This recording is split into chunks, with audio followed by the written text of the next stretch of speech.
అయితే ఈరోజు మనకు కావాల్సింది నిస్వార్థంగా దేవుని కొరకు బ్రతికే వారికి ఈ లోకంలో ఏం మిగులుతుంది చివరికి అని అంటే, ఈ బైబిల్ చెబుతుంది ఏమీ ఉండదు, కన్నీళ్ళే మిగులుతాయి.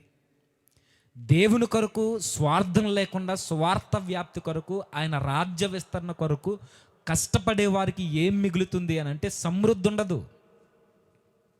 ఏముంటుంది అని అంటే వారికి ఆస్తులు పెరగవు. ఏముంటుంది అని అంటే వారికి లగ్జరీ లైఫ్ ఉండదు. ఏముంటుంది అని అంటే వారికి ప్రాస్పరిటీ ఏమీ ఉండదు. మరి ఏం మిగులుద్ది దేవుని కొరకు బ్రతికే వారికి అని అంటే రక్తపు కన్నీళ్ళు మిగులుతాయి అంతే. ఏడుస్తూ ఆ కన్నీళ్లను అన్నం మెతుకులు కలుపుకుంటూ తినే జీవితాలు మిగులుతాయి. ఈరోజు ఫిక్స్ అవ్వండి, నేను దేవుని కొరకు నిలబడాలి అని నువ్వు అనుకుంటే చచ్చిపోవడానికి సిద్ధమైపో. రోజుల దగ్గర పడిపోయాయి. నేను దేవుని కొరకు నిజాయితీగా దేవుడు అనుకున్న విలువలు కలిగి నేను బ్రతకాలి అని నువ్వు అనుకుంటే, సేవకులైనా ఎవరైనా విశ్వాసులైనా నువ్వు ఫిక్స్ అయిపో 100%. ఈ లోకం నీకు యోగ్యమైనది కాదు.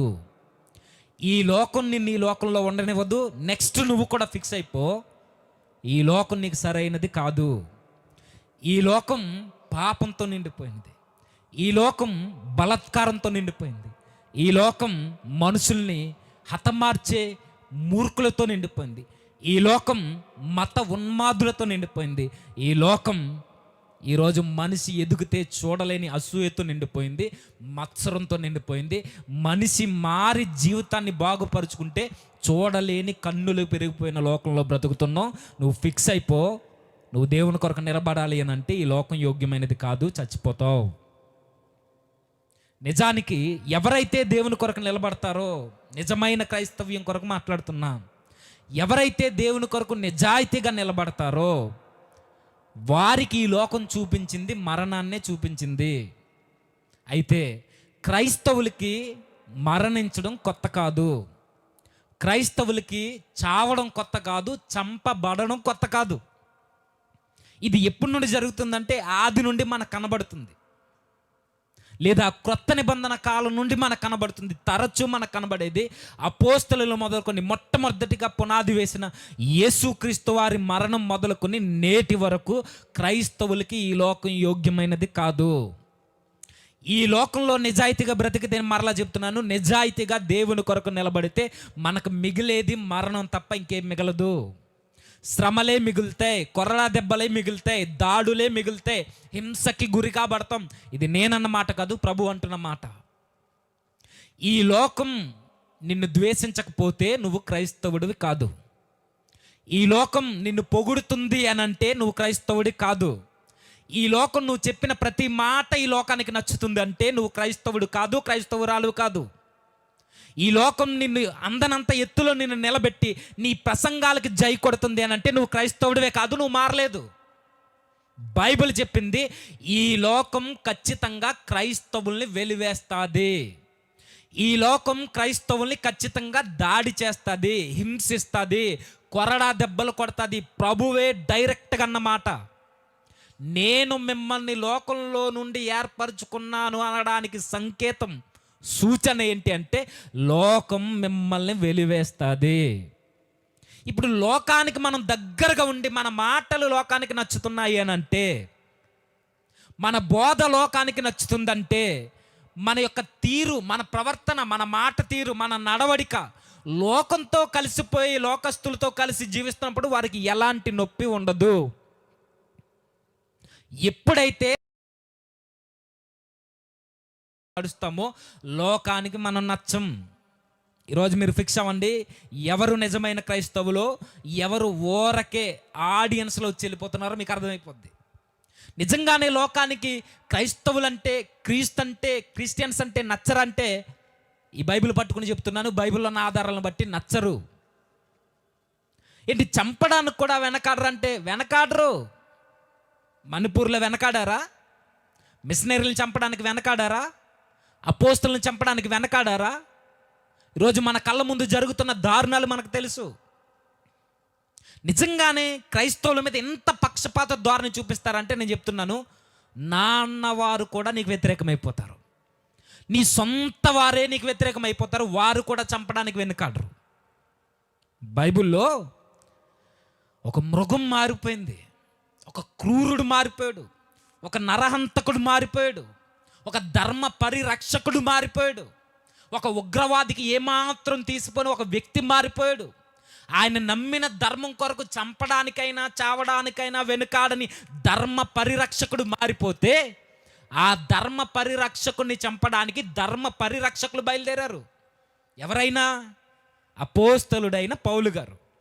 నిజానికి ఎందుకు క్రైస్తవుల మీద దాడి చేస్తారనంటే, జస్ట్ కొన్ని ఆలోచనలు మీకు చెప్తాను, నా సొంత ఆలోచనలు కాదు, బైబిల్లో ఆ వ్యక్తి మీద జరిగిన దాడుల కొరకే నేను మాట్లాడతా. అయితే ఒకసారి చూద్దాం. అపోస్తల కార్యములు 9వ అధ్యాయం. అపోస్తలుడైన పౌలు గారి గురించి మనకు తెలుసు. అపోస్తల కార్యములు 9వ అధ్యాయం 22వ వచనం. అయితే పౌలు మరి ఎక్కువగా బలపడి ఈయనే క్రీస్తు అని రుజువుపరచుచు దమస్కులో కాపురం ఉన్న యూదులను కలవరపరచెను. సందర్భం మనకు తెలుసు. యేసుక్రీస్తు వారిని నమ్ముకున్న వారిని చంపడానికి ముందు వరుసలో నిలబడే వ్యక్తి పౌలు గారు లేదా సౌలు. స్త్రీలని, పురుషులని, పిల్లలని, పెద్దలని ఏమాత్రం వ్యత్యాసం చెప్పడు. ఎవరినైనా తన నమ్మిన ధర్మాన్ని ఒక్క మాట అంటే సహించలేని వ్యక్తి. ఏ ధర్మం అది? యూదుల యొక్క ధర్మం. యోధ మతంలో ఉన్న ఆ ధర్మాన్ని ఎవరైనా ఏమైనా అంటే తను ఏమాత్రం సహించడు, అవసరమైతే చంపేస్తాడైనా. అయితే ఇలాంటి చంపే వ్యక్తికి ఒకరోజు ప్రభు తారసపడిపోయి, ప్రభు అన్నాడు, ఎందుకు నన్ను హింసిస్తున్నావు? నువ్వు హింసించేది ఎవరినో మనుషులను అనుకుంటున్నావు సౌలా, నువ్వు హింసించేది నన్నే అంటే. ఆ ఒక్క మాటకి, ప్రభువా నువ్వెవరని అడిగితే, నువ్వు హింసించుచున్నా యేసుని. నువ్వు ఎవరి పేరు చెప్పైతే, ఎవరిని నమ్ముకుంటే నువ్వు హింసిస్తున్నావో ఆ నమ్ముకున్న వారి యొక్క దైవాన్ని నువ్వు హింసిస్తున్నది నమ్ముకున్న వారిని కాదు, ఆ నమ్ముకున్న వ్యక్తినైన నన్నే, దైవమైన నన్నే నువ్వు హింసిస్తున్నావు అంటే. ఆ ఒక్క మాటకి మారిపోయాడు.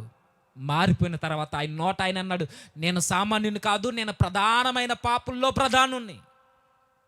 ఒక విధంగా వారి ధర్మశాస్త్ర ప్రకారం ఆయన అగ్రగణ్యుడే, కానీ దేవుని కొలమానం ప్రకారం, నీతి కొలమానం ప్రకారం, క్రీస్తు కొలమానం ప్రకారం ఆయనే మనసారా ఒప్పుకున్నాడు, నేను ప్రధానమైన పాపినని.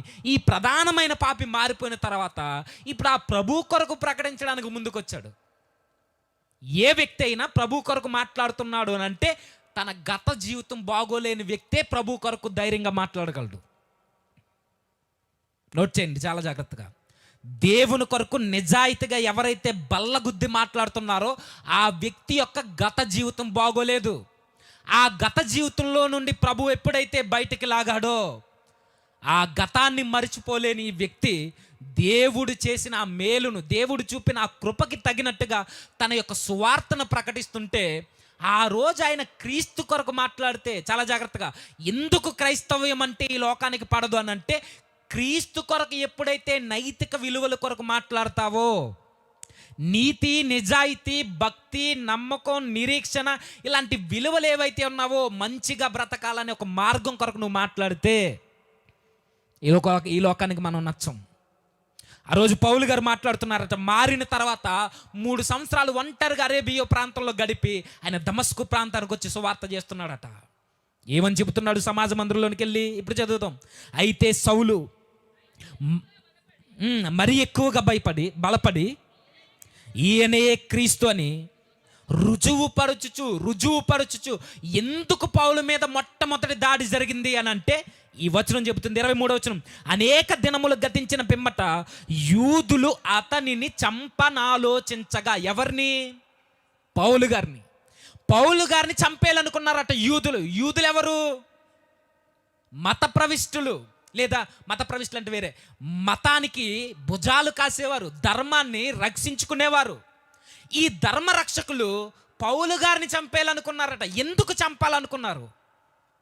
కారణం 22వ వచనం చెబుతుంది, క్రీస్తు కొరకు ఆధారాలతో ఈయనే దేవుడు, ఈయనే మార్గము, ఈయనే మనందరి పాపాలని రక్షించే రక్షకుడు, ఈయనే మెస్సియా అని చెబితే, అవి రుజువులతో మాట్లాడితే వీళ్ళకి నచ్చలేదట.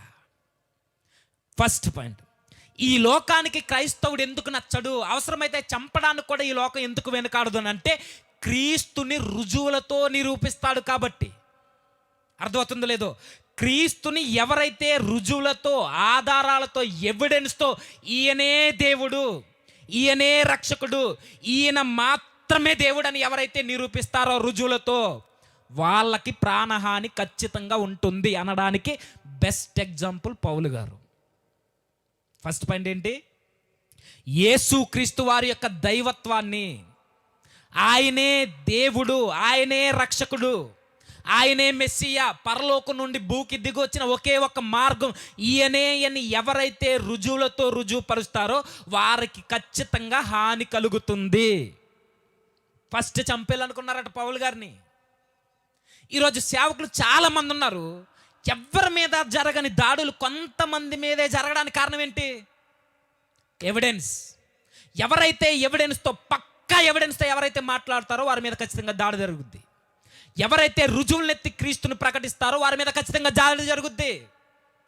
ఆ రోజు అపోస్తుల మీద జరిగింది, మిషనరీల మీద జరిగింది, నేటికి మన భారతదేశంలో జరుగుతున్నాయి, ప్రతి దేశంలో జరుగుతున్నాయి. కారణం, యేసు క్రీస్తుని రుజువులతో ప్రకటిస్తే ప్రాణహాని ఖచ్చితంగా ఉంటుంది. లేదు సమృద్ధి కొరకు ప్రకటిస్తావా, లోకం నీ వెనకాల పరిగెట్టుకొస్తుంది. ప్రాస్పరిటీ కొరకు చెబుతావా, స్వస్థతల కొరకు మాత్రమే మాట్లాడతావా, లోకం నిన్నేమీ అనదు. నీకు స్నేహం అయిపోద్ది, నీతో సహవాసం ఉంటుంది, రాజకీయ నాయకుల్ని చుట్టూ తిరుగుతారు. మరి ఎవరికి హాని? ప్రభు కొరకు రుజువులతో మాట్లాడితే ఖచ్చితంగా చంపాలనుకుంది ఆ రోజు పౌలు గారిని. ఆయన లేనివి మాట్లాడా? లేనివి మాట్లాడా పౌలు గారు ఎక్కడైనా? వారి నమ్మిన గ్రంథం, యోధ మత గ్రంథంలో నుండే నిజమైన మెస్సియా, నిజమైన ప్రభు ఈయనే అని రుజువు చేస్తే ఆ రోజు నచ్చలేదట. మొట్టమొదటి దాడి దమస్కులో జరిగింది. నెక్స్ట్ యెరూషలేం ప్రాంతానికి వచ్చేసరికి మరలా మనకు కనబడుతుంది 13వ అధ్యాయం 45వ వచనం. 45వ వచనం. యూదులు జనసమూహములను చూచి మత్సరముతో నిండుకొని దూషించుచు పౌలు చెప్పిన వాటికి అడ్డము చెప్పిరి. అప్పుడు పౌలును బర్నబాయు ధైర్యముగా ఇట్లనిరి, దేవుని వాక్యము మొదట మీకు చెప్పుట అవశ్యమే. మరల 44 వచ్చిన నుంచి, మరుసటి విశ్రాంతి దినమున దాదాపుగా పట్టణమంతయు దేవుని వాక్యము వినుటకు కూడి వచ్చెను. యూదులు జనసమూహములను చూచి మత్సరపడి మత్సరంతో నిండుకొని దూషించుచు పౌలు చెప్పిన వాటికి అడ్డము చెప్పిరి. అవసరమైతే తను చంపడానికి కూడా ప్రయత్నించిరి. ఎందుకు? మొదటి కారణం, యేసు క్రీస్తుని రుజువులతో నిరూపిస్తే ఆయన పునరుద్ధానం వాస్తవం, ఆయన భూలోకానికి రావడం వాస్తవం, ఆయన సిలువను ఎక్కడం వాస్తవం, సిలువలో మరణించడం వాస్తవం, సమాధి తెరవబడడం వాస్తవం. ఇదిగో ఎవిడెన్స్ అని నిరూపిస్తే వారిని ఖచ్చితంగా ఈ లోకం సహించదు. నెక్స్ట్, నువ్వు చెబుతున్న మాట వినడానికి అనేకులు కూడి వస్తే ఈ లోకానికి నచ్చదు. నువ్వు చెబుతున్నది సత్యము, మరలా వినాలి, ఈయన చెప్పేది వాస్తవం అని ఎవరైనా అనుకుంటే ఆ వస్తున్న వ్యక్తులను చూసి వీళ్ళకి మత్సరం వస్తుందట. క్రైస్తవులు ఎందుకు ఈ లోకానికి నచ్చరు అంటే రెండవ కారణం అసూయ, మత్సరం. ఎందుకు నచ్చరు? సందర్భం మనకు తెలుసు. ఏం జరుగుతుంది? అపోస్తలుడైన పౌలు గారు యెరూషలేం సమాజ మందిరంలోనికి వచ్చి ఆయన వాక్యం ఆ సమాజ మందిరంలో నిలబడినప్పుడు అక్కడ ఉన్న ఆయన మాట్లాడతారు పెద్ద. ఏమని? మీలో ఎవరైనా బోధించాలనుకుంటే బోధించండి అంటే ఈయన స్టార్ట్ చేస్తాడు, సహోదరులారా, ఇశ్రాయేలీలారా, నేను మీకు ఒక విషయం చెప్తున్నానని. ఎక్కడో అబ్రహాముని ఎత్తుకుని క్రీస్తు దగ్గర ల్యాండింగ్ చేసేసరికి అక్కడ ఉన్న వాళ్ళందరూ విభ్రాంతి పొంది ఆశ్చర్యపడిపోయి, నువ్వు చెప్పేది చాలా బాగుంది, వచ్చే వారం కూడా మాతో మాట్లాడన్నారు. వచ్చే వారం మాతో మాట్లాడమంటే నెక్స్ట్ వీక్ వచ్చింది. మరలా సమాజ మందిరంలోకి వస్తే ఇప్పుడు వచ్చిన వారు రాలేదు, ఊరూరంతా కథలు వచ్చేసింది. ఎక్కడికి? సమాజ మందిరంలో పౌలు గారు చెప్పే మాటలు వినడానికి.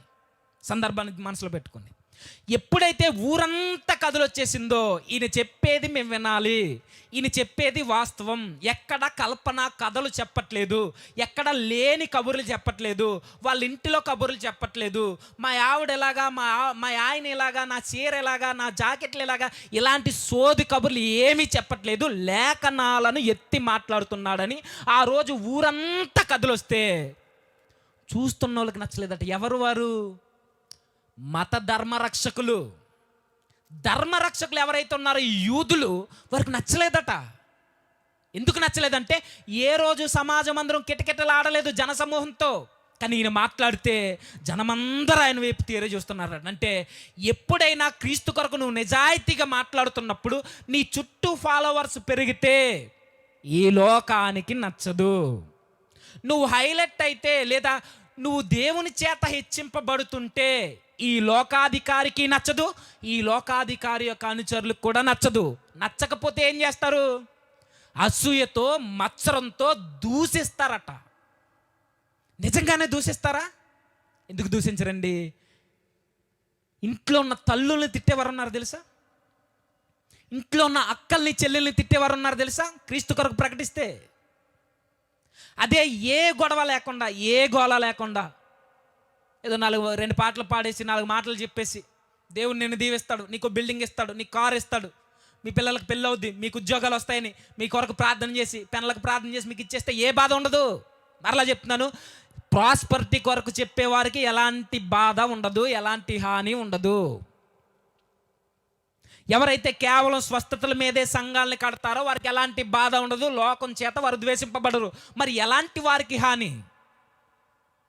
నువ్వు మాట్లాడుతున్న మాట ఎదుటి వారి గుండెల్లో గుర్చుకుని ప్రభు వైపు తిరిగితే ఫస్ట్ థ్రెట్ ఉన్నది నీకే, సేవకుడా.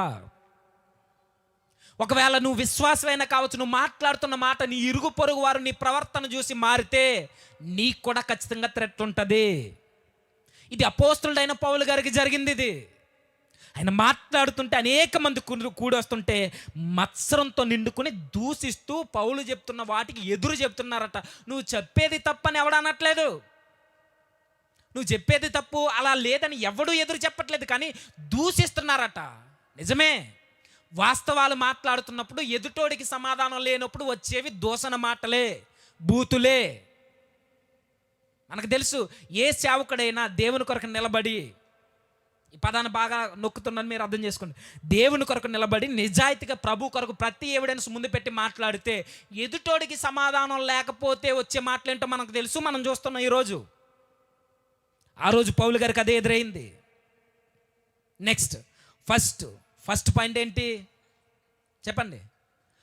యేసుక్రీస్తు వారి కొరకు రుజువులతో నువ్వు మాట్లాడితే లోకానికి నచ్చవు. నువ్వు మాట్లాడుతున్న మాట జనుల హృదయంలో నేరుగా ప్రవేశించి ప్రభు రాజ్యంలోనికి చేరడానికి వారి హృదయాలను చింపుకొని దేవుని దగ్గరకు వస్తే నువ్వు దేవునికి నచ్చుతో ఈ లోకానికి నచ్చవు. నెక్స్ట్ ఇదే 14వ అధ్యాయం అపోస్తుల కార్యములు 14వ అధ్యాయం మొదటి వచనం. ఈ కొనియాలో జరిగినది ఏమనగా, వారు కూడి ఎవరో ఒక్కరు స్పష్టంగా యూదుల సమాజ మందిరంలో ప్రవేశించి తేటగా బోధించినందున అనేకులు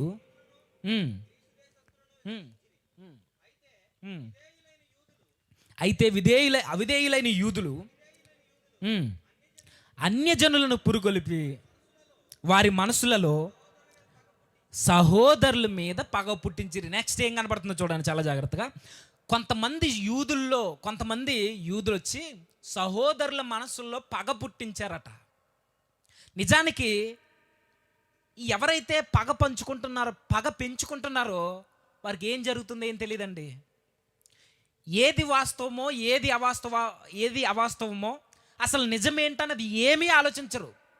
ఎవడైనా ఒకడు వచ్చి చెవిలో చెప్పాడు అనుకోండి, ఆడి మీద దాడి చేయండి అని పగ పెంచేసుకుంటారు. ఆడు ఎలా అంటున్నాడు మన దేవుల్ని, ఆడు ఎలా చేస్తున్నాడు మన మత గ్రంథాలని, ఇలా ఇది తప్పు అంటున్నాడు, ఎవరో యేసని ప్రకటిస్తున్నాడు, ఆడు మన మతాల జోలికి వస్తున్నాడని ఆ రోజున ఆ యూదులు, ఆ మతంలో ఉన్నవారు, ఆ ధర్మ పరిరక్షకులు ఆ రోజు చుట్టూ ఉన్న వాళ్ళని పోగేసి అవిధేయులైన యూదులు అన్యజనులను పురుగొల్పి, పక్కన కూడా పురుగొల్పాడట. వారి మతంలో వారే కాదు, పక్కన వాళ్ళు కూడా పురుగొల్పి ఈడు సమాజానికి పట్టిన చీడ పురుగు, ఈడు బతకడానికి వీల్లేదని లేనిపోనివి చెప్పి వారి మనసులో పగ పుట్టించారట. ఇప్పుడు అడుగుతున్నాను, ఎదుటోళ్ళ దృష్టిలో పగ పుట్టించడానికి అసలు కారణం ఏంటి? ఎందుకు నచ్చట్లేదు ఆ యూదులకి? పౌలు గారు యూదులకి ఎందుకు నచ్చట్లేదు? యూదులు అనగానే ధర్మ పరిరక్షకులని మర్చిపోవద్దు. మేము చేసే సేవ దేవుని నిమిత్తమే చేస్తున్నాం, మా మతాల కొరకు మాట్లాడితే మేము చంపడానికి కూడా మేము వెనకాడమని ఎవరైతే ధర్మ పరిరక్షకులు ఉన్నారో వారి కొరకు నేను మాట్లాడుతున్నా. వారికి ఎందుకు పౌలు గారు నచ్చలేదు? ఆ క్రైస్తవుడు ఎందుకు నచ్చలేదంటే చాలా స్పష్టంగా లోక గారు రాశారండి. ఈ కొనియాలో జరిగినది ఏమనగా, వారు కూడి యూదుల సమాజ మందిరములలో ప్రవేశించి తేటగా బోధించినందున. ఎందుకు నచ్చలేదు? స్పష్టంగా మనుషులందరికీ అర్థమయ్యే భాషలో, అర్థమయ్యే శైలిలో నువ్వు ప్రకటిస్తే నీ మీద పగ పెంచుకునేవారు ఎక్కువైపోతారు మిత్రమా. స్పష్టంగా అర్థమయ్యే భాషలో నువ్వు మాట్లాడితే, సామాన్యుడు మొదలుకొని సామంతుల వరకు నువ్వు చెప్పే ప్రసంగం అందరికీ అర్థమైతే నెక్స్ట్ వరుసలో నువ్వే ఉంటావు పౌలు గారి తర్వాత. ఆ రోజు పగ పంచుకోవడానికి కారణం ఏంటి? స్పష్టంగా మాట్లాడాడు, తేటగా. అంటే పౌలు గారు ప్రసంగం చేస్తుంటే అందరికి అర్థమవుతుందట. పేదోడని లేదు, ధనవంతుడని లేదు, ఏ మతం అని లేదు, అన్ని జెండలు అందరికీ స్పష్టంగా అర్థమైతే ఆ రోజు పౌలు గారి మీద పగ పంచుకున్నారట. పోనీ పెంచుకున్న వాళ్ళకి ఏమన్నా తెలుసు అంటే ఎప్పుడు వినలేదు వాళ్ళు. అసలు ఈయన చెబుతున్నది వాస్తవమా కాదని ఏ రోజు వినలేదు. యవదేయులైన అన్యజనులు వినకపోయినా సరే ఎవడో గొట్టంగాడు వచ్చి చెవిలో చెబితే మమ్మల్ని ఎలా అనేసాడు, ఇలా చేసేస్తున్నాడు, మా మత గ్రంథాలను ఎలా అనేస్తున్నాడు అంటే నిజానికి మాట్లాడాలో లేదో తెలియాలి కదా. ఆయన ఏది చెప్పినా తేటగా స్పష్టంగా అందరికీ అర్థమయ్యేలా గొంతు పెద్ద చేసుకుని చెప్పాడు కదా. ఒకవేళ ఆయన చెప్పిన తప్పైతే అప్పుడే ఎదురాడొచ్చు కదా. పౌలు గారు ఎప్పుడైనా నేను డిస్కషన్ చేయను అన్నాడా? ఎప్పుడైనా మీరు నా దగ్గరకు వచ్చి మాట్లాడితే నేను మాట్లాడనన్నాడా? ఎనీ టైం రెడీ, ఎప్పుడైనా రావచ్చు, ఎక్కడైనా మాట్లాడవచ్చు అని సవాలు విసిరిన సేవకుడు పౌలు గారు. అలాంటి వ్యక్తిని ఎదిరించలేని వీరు అన్యజనుల్ని పురుగొల్పి పగ పంచుకునేలా చేశారట. నేను మరలా చెప్తున్నాను, నువ్వు ఎప్పుడైనా సేవకులు ఎవరైనా రెడీ అయితే నెక్స్ట్ నువ్వు చెప్పే మాట స్పష్టంగా తేటగా ఉంటే, అందరికీ అర్థమయ్యేలా ఉంటే నెక్స్ట్ వరుసలో నువ్వే పౌలు గారి తర్వాత. ఎవిడెన్స్ చూపిస్తూ అందరికీ అర్థమయ్యేలా ఈయనే నిజదేవుడు, మిగిలిన వారందరూ వట్టివైన వాటిని మొక్కితే మీకు నరకం తప్పదని నువ్వు స్పష్టంగా అర్థమయ్యేలా చెబితే నెక్స్ట్ వరుసలో ఉండేది నువ్వే. ఫిక్స్ అయిపో. సేవకులకే చెబుతున్నా, సేవకులు జాగ్రత్త. అలాని మరణానికి భయపడమని కాదు. నిజమైన క్రైస్తవుడికి మరణం అంటే భయం ఉండదని ఇదే పౌలు గారు ఫిలిప్పీ పత్రిక 1వ అధ్యాయం చెబుతుంది. ఫిలిప్పీలకు రాసిన పత్రిక 4 అధ్యాయాల కొరకు మాట్లాడింది. ఆ 4 అధ్యాయాలు 4 మాటలు మనకు తెలియాలంటే 1వ అధ్యాయం చెబుతుంది నిజమైన క్రైస్తవుడికి మరణం అంటే భయం ఉండదు. వాడు చావడానికి కూడా వెనకాడడు, మరణానికి వెదిరెళ్ళిపోతాడు. ఎవరు? నిజమైన క్రైస్తవుడు. 2వ అధ్యాయం చెబుతుంది నీకు, సరే మరణం అంటే భయం లేకుండా ఎలా బ్రతకాలంటే ఎవరిని చూడొద్దు, ప్రభువునే చూడు. ప్రభువుని చూస్తే నీకు అర్థమవుద్ది మరణం అంటే భయం లేకుండా ఎలా ఉండాలో. సరే మరణంలో అంటే భయం లేకుండా ప్రభువుని చూస్తూ గురి కలిగి బ్రతుకుతున్నాను. నాకు వచ్చే గిఫ్ట్ ఏంటంటే సేవకులకి, విశ్వాసులకి, దేవుని కొరకు బ్రతికే వారికి చెబుతున్నా, నీకున్నది గిఫ్ట్, జీవ కిరీటం దేవుడు నీ కొరకు వెయిట్ చేస్తున్నాడు నీ తల మీద పెట్టడానికి. ఇది 3వ అధ్యాయం చెబుతుంది. 4వ అధ్యాయం ఏం చెప్తుంది? సరే నేను జీవ కిరీటం కొరకు, బహుమానం కొరకు నేను వెనక్కి తిరిగి చూడకుండా నేను పరిగెడుతున్నాను యేసుక్రీస్తు వలే. అయితే కొన్ని పరిస్థితుల్లో వెనక్కి లాగుతున్నాయని అంటే 4వ అధ్యాయం చెప్తుంది, ఏం భయపడొద్దు, లోకం నీకు వ్యతిరేకం అవ్వచ్చుగాక, నీ ఇంటి వారే నీ మీద శత్రువులుగా తయారవచ్చుగాక, నువ్వు నమ్మిన వారే లేదా నీ చుట్టూ ఉన్నవారే, నీ మాటలు వినలేని వారు, నీలో నుండి పుట్టుకొచ్చిన వారు, లేదా నిన్ను చుట్టూ ఆహ్వానించిన నీ స్నేహితులు ఎవరైనా నీకు వ్యతిరేకం అవ్వచ్చు కాక, నువ్వేం భయపడొద్దు, నువ్వు గురి కలిగి క్రీస్తు వైపు చూస్తూ పరిగెట్టు, నీకు భద్రతనిచ్చేది ప్రభువే అని 4వ అధ్యాయం చెబుతుంది. మరణం అంటే భయపడడు నిజమైన క్రైస్తవుడు. అయితే నువ్వు స్పష్టంగా మాత్రం బోధిస్తే నెక్స్ట్ వరుసలో నువ్వే. అది విశ్వాసి కావచ్చు, సేవకులు కావచ్చు, పరిచారకులు కావచ్చు, పెద్దలు కావచ్చు, ఎవరైనా కావచ్చు. స్పష్టంగా బోధిస్తే ఈ లోకం నేను వ్యతిరేకిస్తుంది. మరి కొంతమందిని ఎందుకు వ్యతిరేకించట్లేదు లోకం? వారు చెప్పే వాక్యంలో స్పష్టత లేదు. కొంతమంది మీద ఎందుకు దాడులు జరగట్లేదు? తేటగా స్పష్టంగా చెప్పడం చేతగాక. ప్రభు ఇచ్చిన ఆ తలాంతును కప్పెట్టి ప్రాస్పరిటీ కొరకు మాట్లాడితే దేవుడిచ్చిన తలాంత అలానే అనగరిపోద్ది. నీ మాటల్లో లొసుగులు ఉంటాయి, నీ మాటల్లో ఏవేవో వెనకాల దాచుకునే మాటలు ఉంటాయి. స్పష్టంగా దేవుని వాక్యం నువ్వు మాట్లాడలేవు. దేవుని యొక్క మర్మాలని, లోతుని ఎప్పటికీ నువ్వు చెప్పలేవు. స్పష్టంగా మాట్లాడుతున్నావా? జాగ్రత్త సేవకుడా, నెక్స్ట్ వరుసలో నువ్వే. దేవుని కొరకు రుజువులెత్తి మాట్లాడుతున్నావా? నెక్స్ట్ ఉన్నది నువ్వే. క్రైస్తవ్యం మీద దాడులు జరగడం ఇది మొదటిది కాదు. పౌలు గారి మీదే జరిగింది. ఆ రోజు ఈ కొన్నిలో చంపేయాలనుకున్నారట. లుస్త్రాలో ఆయన మీద జరుగుతున్న దాడి 19వ వచనం. 19 అంతియొకయ నుండి ఈకొనియ నుండి యూదులు వచ్చి జనసమూహములను తమ పక్షముగా చేసుకుని పౌలు మీద రాళ్ళు రువ్వి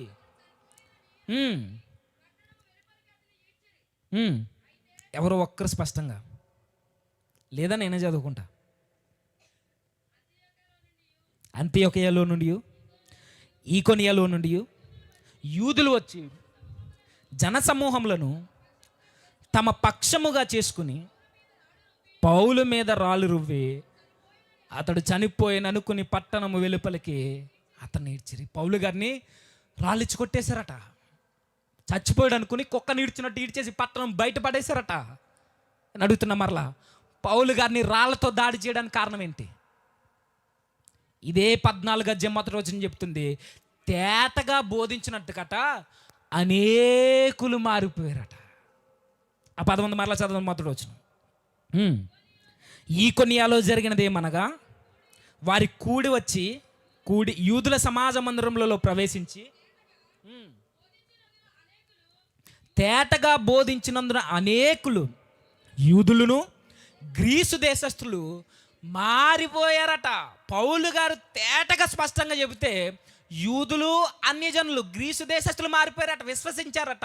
ఎప్పుడైతే ఇదంతా చూస్తున్నారో ఈ ధర్మ పరిరక్షకులు ఎప్పుడైతే ఆయన చెప్పే వాగ్దాటికి ఆయన ఎత్తుకున్న సబ్జెక్ట్కి ఎదుటోడు మాట లేకుండా మారిపోతుంటే, గ్రీసు దేశస్తులు చిన్నోళ్ళు కాదు, ఫిలాసఫర్స్ వాళ్ళు.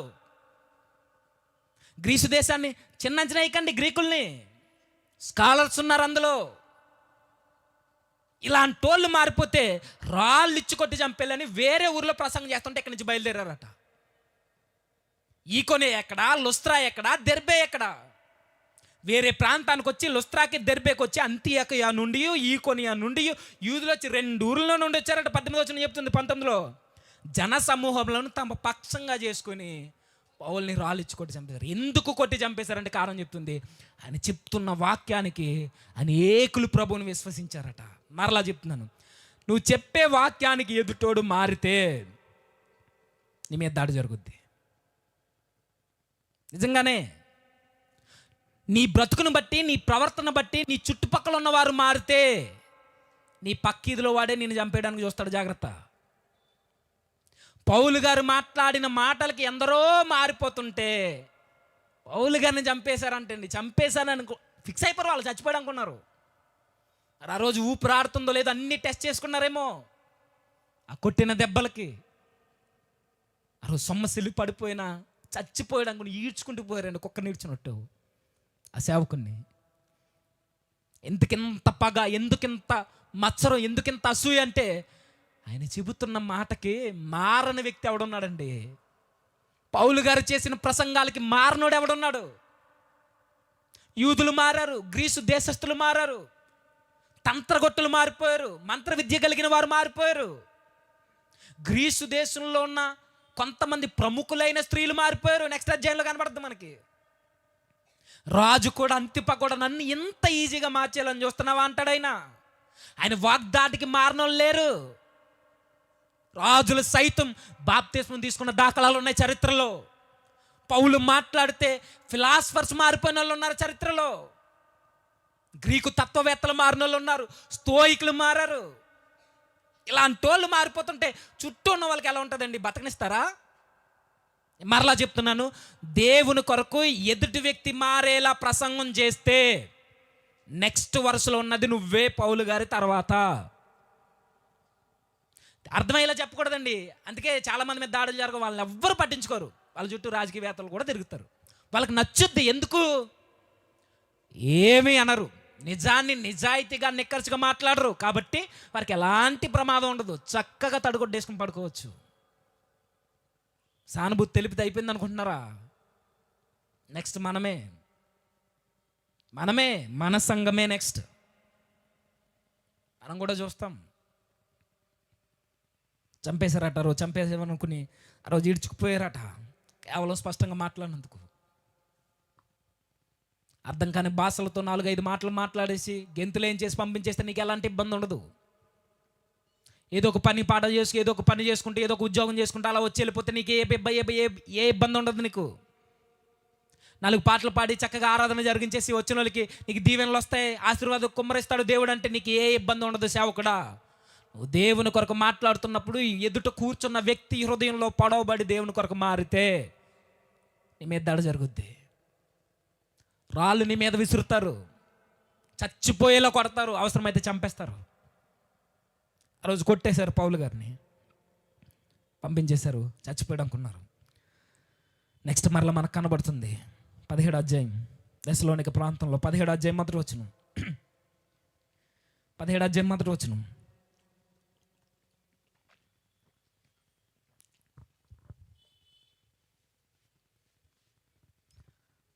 అదే అపోస్తుల కార్యములు 17వ అధ్యాయం మొదటి వచనం. నేనే చదువుతాను చూడండి. వారు అంపిఫొలి అపోల్లోనియ పట్టణముల మీదకు వెళ్ళి దశలోనికకు వచ్చిరి.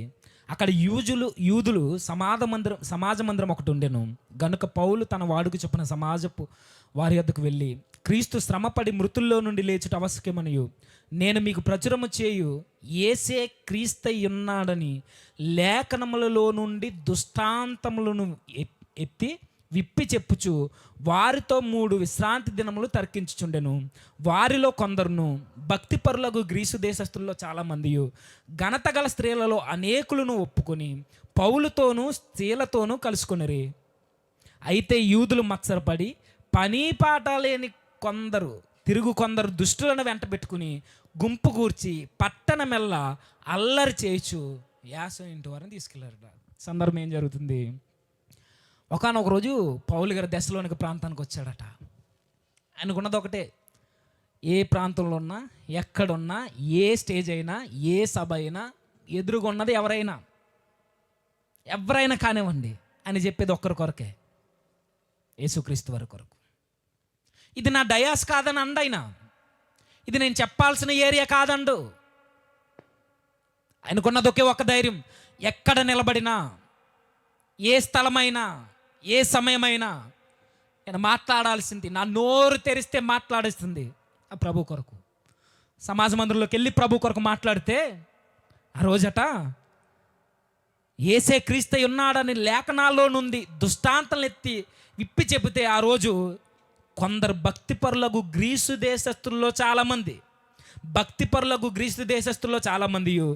ఘనత గల స్త్రీలలో అనేకులు ఒప్పుకుని పౌలుతో శీలతో కలుసుకున్నారట. పౌలు గారు ప్రసంగం చేస్తే గనులైన స్త్రీలు మారిపోయారట. పురుషులు మారిపోతే ఏమో కాదు కానీ గనులైన స్త్రీలు మారిపోతే ఆ రోజు కింద జరుగుతుంది, చంపేద్దామని బయలుదేరిపోయారట. ఎవరు? ధర్మ పరిరక్షకులు, యూద మతస్థులు.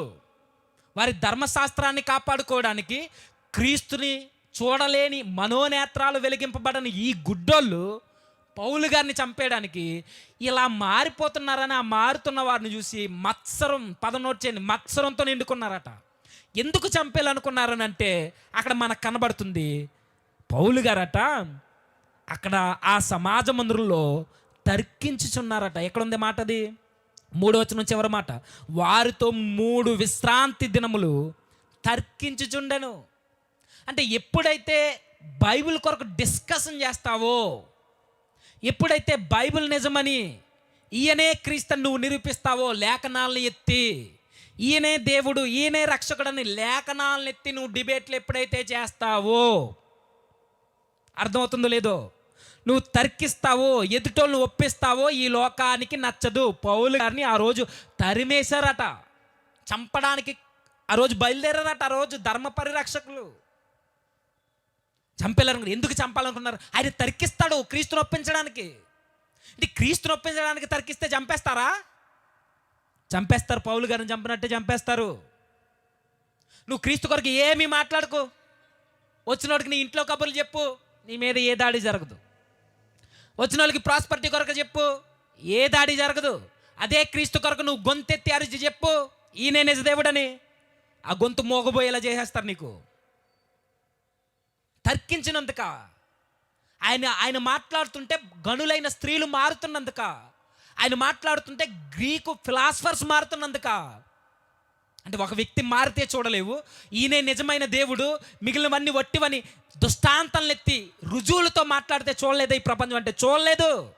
తర్కిస్తే ఒప్పుకోదు ఈ సమాజం. అందరితో పాటు నువ్వు కూడా. అందరి దేవుళ్ళు ఒకటేనండి, మా దేవుడు ఒకటేనండి అను, నీకే బాధ ఉండదండి, ఏ బాధ ఉండదు. కనీసం సీమ కూడా కొట్టద్దు నువ్వు. అదే ఈయన మాత్రమే దేవుడు అని ప్రకటించు, ఈయన మాత్రమే మార్గం అని చెప్పు. తలకల్లేసిపోతాయి. పౌలు గారిని చంపేయాలనుకున్నారు ఆ రోజు. అక్కడి నుంచి యూదులందరినీ పోగేసి తర్కిస్తుంటే ఎదురు చెప్పలేక, వారి దగ్గర వాస్తవాలు లేక, వారి దగ్గర సబ్జెక్ట్ లేక చంపాలనుకున్నారు పౌలు గారిని ఆ రోజు. పంపించేశారు. బెరయ సంఘానికి వస్తే, బెరయ పట్టణానికి వస్తే అక్కడ కూడా అదే దారి. అంటే ఆయన మాట్లాడితే సాయించలేదండి. మరలా చెప్తాను, ఇక ముగిస్తాను. ఇక ఆయన మాట్లాడితేనే కాదు, ఈ రోజున్న సేవకులు ప్రభు కొరకు రుజువులను ఎత్తి మాట్లాడినా, ఈ రోజున్న సేవకులు ఈయనే నిజమైన దేవుడు, ఈయనే మెస్సియా, ఈయనే రక్షకుడు, ఈయన మాత్రమే నువ్వు మాట్లాడితే, పౌలు గారి తర్వాత వరుసలో ఉండేది ఈ రోజు నేటి సేవకులే. పౌలు గారికే ఆ రోజు సపోర్ట్ లేదండి. తేటగా మాట్లాడితే నచ్చదు సమాజానికి, రుజువులను ఎత్తి మాట్లాడితే నచ్చదు సమాజానికి, దృష్టాంతాలను ఎత్తి మాట్లాడితే నచ్చదు సమాజానికి, తర్కిస్తే నచ్చదు సమాజానికి, డిబేట్లు చేస్తే నచ్చదు సమాజానికి. చంపడానికి కానీ, అవసరమైతే ప్రాణాలతో ఉన్నా ఎందుకు పనికి రాకుండా చేసేయడానికి కానీ వెనకాడది లోకం. ఆ రోజు పౌలు గారిని అదే చేసింది. 21 అధ్యాయం 27 వచనం, 21 అధ్యాయం 27 వచనం.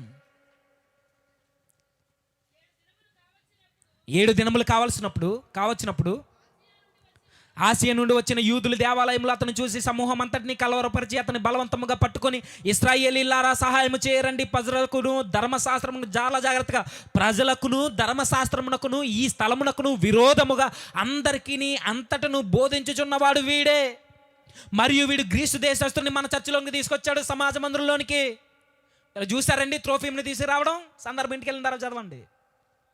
త్రోఫీమ్ని సమాజ మందిరంలోనికి తీసుకురావడం ఈ యూదులు ధర్మ పరిరక్షకులు చూసారా?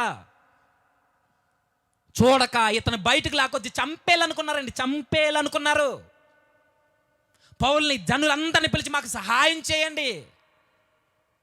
ఆ రోజు పౌలు గారిని గుమ్ముగూడేసి ఉన్న వాళ్ళు కూడా పిలుస్తున్నాడు, సహాయం చేయండి, సహాయం చేయండి, సహాయం చేయండి. అంటే ఈ నేరం మా మీదకి రాకూడదు, ప్రజల మీదకి దోసేద్దామని వెనకాలండి ప్రజల్ని ప్రోత్సహించి సహాయం చేయరండి.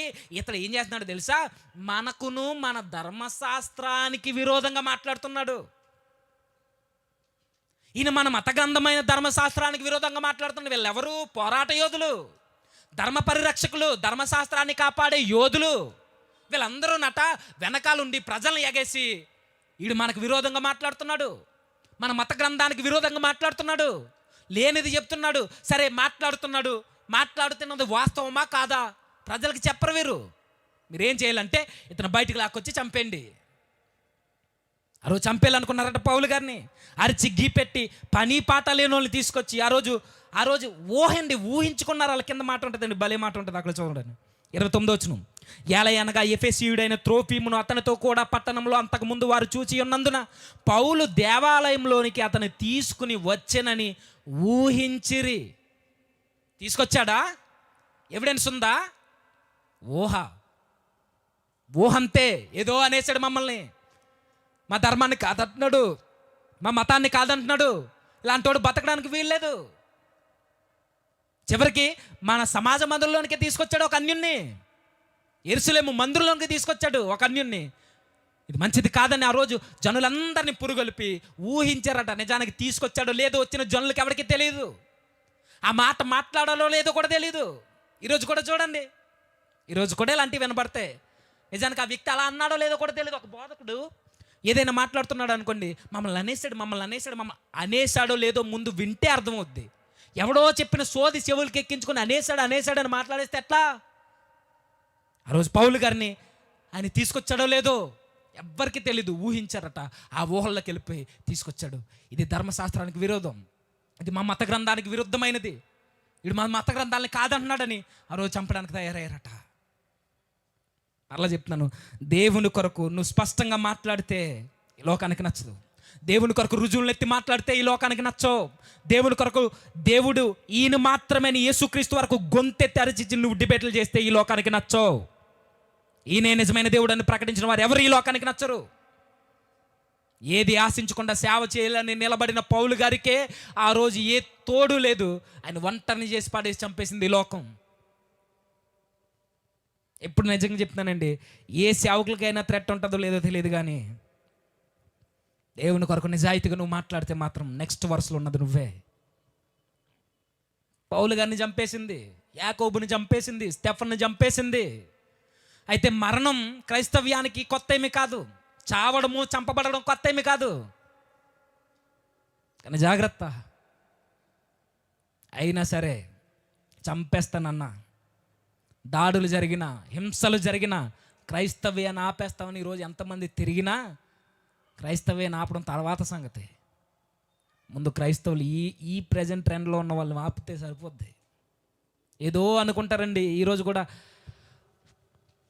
ఈరోజు ఎందుకు సమాజానికి కొంతమంది నచ్చరంటే, అందరి సేవకుల మీద ఈ దాడులు జరగవు. మరలా చెప్తున్నాను పదే పదే, అందరి మీద జరగవు. అందరూ నచ్చకపోరు, అందరు నచ్చుతారు, కొంతమంది నచ్చరు. ఎవరు నచ్చరంటే, ఎవరికి వాళ్ళ ప్రసంగాలు చేసుకుని దీవెనలు ఇచ్చేసి ఆశీర్వాదాలు వస్తాయని ప్రసంగాలు చేస్తే వాళ్ళకి ఎలాంటి ఇబ్బంది ఉండదండి. ఎవరైతే మనుషుల్ని ఎడ్యుకేట్ చేస్తారో, ఎవరైతే మనుషుల్ని దేవుని కొరకు నిలబడతారో, ఎవరైతే మిషనరీస్ని తయారు చేస్తారో, ఎవరైతే సేవకుల్ని తయారు చేస్తారో, ఎవరైతే నిజమైన విశ్వాసుల్ని సంఘాన్ని కడతారో, ఎవరైతే ఒక రివైవల్ తీసుకొస్తారో, ఎవరైతే గొంతెత్తి ధర్మశాస్త్రం కొరకు లేఖనాల కొరకు గొంతెత్తి మాట్లాడతారో, ఎవరైతే ప్రభు కొరకు నిజాయితీగా నిలబడి ఏది ఏమైనా పర్వాలేదని ప్రాణాలు తెగించి ప్రసంగాలు చేస్తారో, వారికి ఖచ్చితంగా మరణం వారి కళ్ళ ముందే చట్టం రూపంలో తిరుగుతూ ఉంటుంది. చట్టాన్ని వారు ఆసరా చేసుకుంటూనే. మరలా అర్థమవుతున్నాయి లేదో? ఎవరైతే దేవుని కొరకు నిలబడతారో చెప్తున్నాను, ఎవరైతే నిజాయితీగా నిస్వార్థంగా ప్రాణాలు తెగించి ఏది ఏమైనా పర్లేదు నా దేవుడే నిజమైన దేవుడని ఎవరైతే ప్రకటిస్తారో వాళ్ళు ఖచ్చితంగా లైఫ్ థ్రెట్ ఉంటుంది, సేవకులకైనా విశ్వాసులకైనా. మరి ఇలా చంపేస్తున్నప్పుడు క్రైస్తవం ఆగిపోద్దండి. ఎక్కడ ఆగిపోద్ది? ఆగడం ఏముండదు. మరలా చెప్తున్నాను, సంగమా జాగ్రత్త. ఈరోజు సేవకులకి సపోర్ట్ ఇవ్వండి. ఈరోజు నిస్వార్థమైన సేవకులు వెనకాలే పరుగులు పెట్టండి. ప్రాస్పరిటీ కొరకు చెప్పేవాడు జుట్టు తిరక్కండి. స్వస్థతల కొరకు మేడలు వస్తాయి, మిద్దులు వస్తాయి అన్నవాడిని పక్కన పెట్టండి. రోజులు అయిపోయాయి, దినాలు చెడ్డవైపోయాయి. ఈరోజు వచ్చేసింది, ఇక ప్రభు రాకడ దగ్గరలోనే ఉంది, అయిపోయింది. ఇక ఈరోజు మనం చేయాల్సింది, సేవకులకి మరణం అంటే భయం ఉండదు, కానీ సేవకుల్ని కాపాడుకునే బాధ్యత చూడాలి అంటే సంవత్సరాలు సంవత్సరాలు సంవత్సరాలు పడుద్ది. మీరు అనుకోవచ్చు, దేవునికి ఎల్లప్పుడూ శాసనం ఉంటుంది కదండి, దేవునికి ఎల్లప్పుడూ ఉంటారు కదండి వెనకాల, ఆయన చూసుకోకుండా పిలవడు కదంటే నిజమే, నేను కాదనట్లేదు. ఒక సేవకుడి మీద దేవుని పరిచర్య కట్టడు, కానీ ఒక్కడి ప్రభావం మీద మాత్రం దేవుని పరిచర్య కడతాడు. అది దేవుడు మనకు చూపించిన వ్యూ, పాత నిబంధన నుండి కొత్త నిబంధన వరకు. బెస్ట్ ఎగ్జాంపుల్ చెప్పనా? ఏలియా గారు కాకుండానే ఏలియా గారితో పాటు 7,000 మంది ఉన్నారు. ఏలియా లాంటి ధైర్యం కలిగిన వారు, ఏలియా లాంటి సాహసవంతులు, ఏలియా లాంటి భయం లేనోళ్ళు, బయలుకు మోకాళ్ళు ఉన్నోళ్ళు, ముద్దు పెట్టుకున్న వాళ్ళు 7,000 మంది ఉన్నారు ఏలియా లాంటి. కానీ ఏలియా లేడు 7,000 మందిలో. ఏలియా చనిపోయిన తర్వాత 7,000 మందిలో ఏలియా లాంటి వాడు లేవలేదు. 7,000 మంది ఉన్నారు, కానీ ఏలియా లాంటి వాళ్ళు లేడు. మోసే తదనంతరం యెహోషువ ఉన్నాడు, కానీ మరలా మోసేని మనం చూడలేం. అందుకే సేవకులకు సపోర్ట్ నిలబడండి. నిజాయితీగా నిలబడుతున్న సేవకులకే. మోసే తర్వాత యెహోషువ ఉంటే ఏంటి, మోసే తర్వాత కాలేబు ఉంటే ఏంటి, మోసే లేడు కదా. ఏలియా తర్వాత ఎలీషా ఉంటే ఏంటి, ఏలియా తర్వాత ఇంకెవరో 7,000 మంది ఉంటే ఏంటి, ఏలియా ఎక్కడా? పౌలు తర్వాత తిమోతి వచ్చాడని చదివితే పౌలు గారు ఎక్కడా? పౌలు గారిని కాపాడుకునే బాధ్యత మనదే. ఈ మాట అనొచ్చలేదు. జేమ్స్ అన్న తర్వాత సురేష్ ఉన్నాడు, సురేష్ తర్వాత మరొకడు వస్తాడంటే జేమ్స్ అన్న ఎక్కడా, సురేష్ ఎక్కడా? ఆయన పోయిన తర్వాత ఇంకొకటి వస్తాడు, వస్తాడు. తరాలు వెయిట్ చేయాలి, సంవత్సరాలు చూడాలి. ఏవో చిన్న చిన్న లొసుగులకి, ఏవో చిన్న చిన్న గొడవలకండి. ఎందుకండి సేవకులు ఒంటరి చేసి తిరుగుతున్నారు, ఒంటరిగా తిరుగుతున్నారు. ఈరోజు చచ్చిపోతాం, ఖచ్చితంగా చచ్చిపోతాం. మనం చూస్తుండగానే మన సేవకులను పోగొట్టుకుంటాం. జాగ్రత్త. పౌలు పోయిన తర్వాత పౌలు రాల, మరలా తిమోతియే వచ్చాడు. ఏలియా పోయిన తర్వాత ఎలీషా రాడిక, ఎలీషా తర్వాత మరలా ఏలియా రాడిక. పేతురు తర్వాత మరలా పేతురుని చూడలేమండి, చూడలేం. ఉన్నప్పుడు కాపాడుకోవడం నేర్చుకోవాలి సంగమా, ఉన్నప్పుడే ప్రొటెక్ట్ చేయడం నేర్చుకోవాలి విశ్వాసి. సేవకులు అండి ఈరోజు చులకన. ఎంతమంది సేవకులు ఏడుస్తూ ఒంటరిగా తిరగట్లేదండి, సంఘం చేత బాధింపబడి. ఎంతమంది సేవకులు పోయినన్ను మరలా తిరిగి చూడలేం.